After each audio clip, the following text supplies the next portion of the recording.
Hi there, I'm Tommy Ferris from Ignition Fitness, and welcome to the third of 7 introductory videos we've put together to give you a better idea of some of the things we do here at Ignition Fitness and why we do them. In this installment, we're going to take a look at running drills and strides.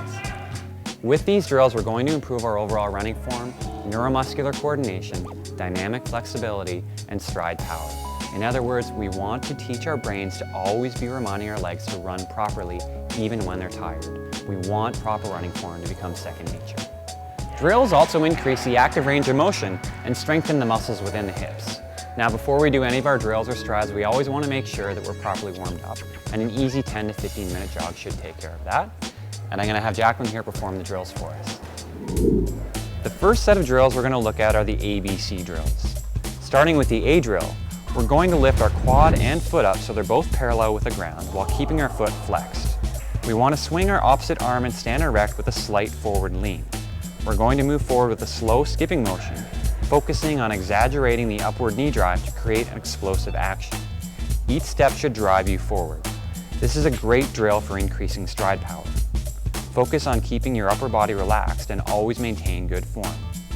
Stay on your midfoot and don't let your heels touch the ground. Do this drill for about 15 seconds.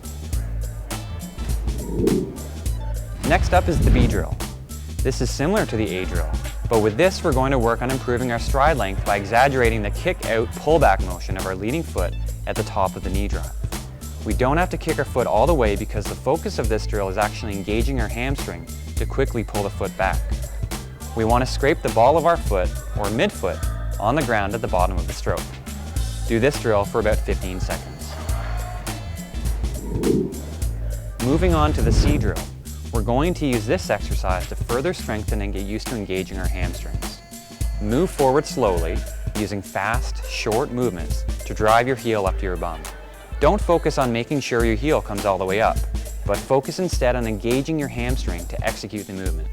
The sooner we can get our heel back up, the sooner we can move it back out in front of us to take our next step. And this drill helps to create that faster turnover by ensuring our legs don't get lazy. Do this drill for about 15 seconds. Now that we've gotten through the ABC drills, it's time for the high knees drill. When performing this one, we want to move forward slowly with a high leg turnover. Here we're going to exaggerate the knee lift again, but our focus is going to be on driving our foot onto the ground and creating propulsion there. Stay on the balls of your feet throughout the movement and be sure to land midfoot. This drill increases dynamic flexibility in the hips.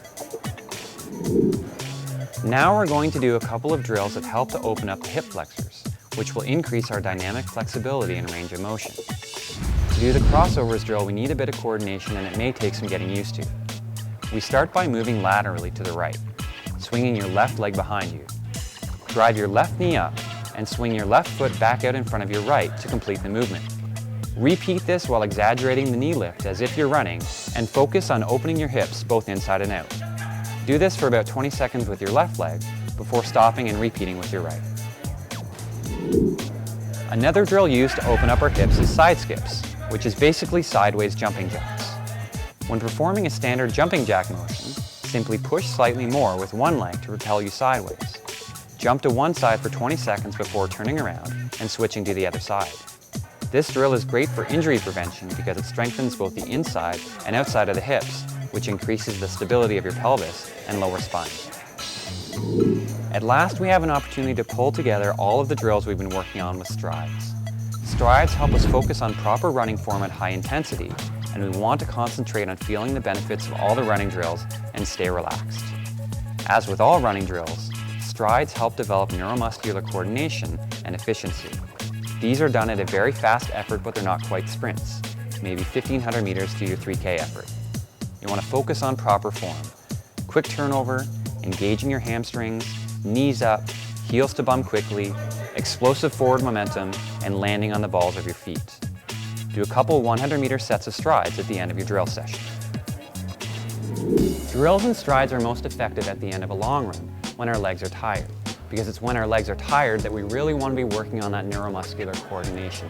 We want our brains to be able to tell our legs to keep running properly even when they're beat up at the end of a tough running session. And when warming up for a tough running session, include these drills and strides as part of your dynamic warm-ups, which is what we're going to be talking about in our next video.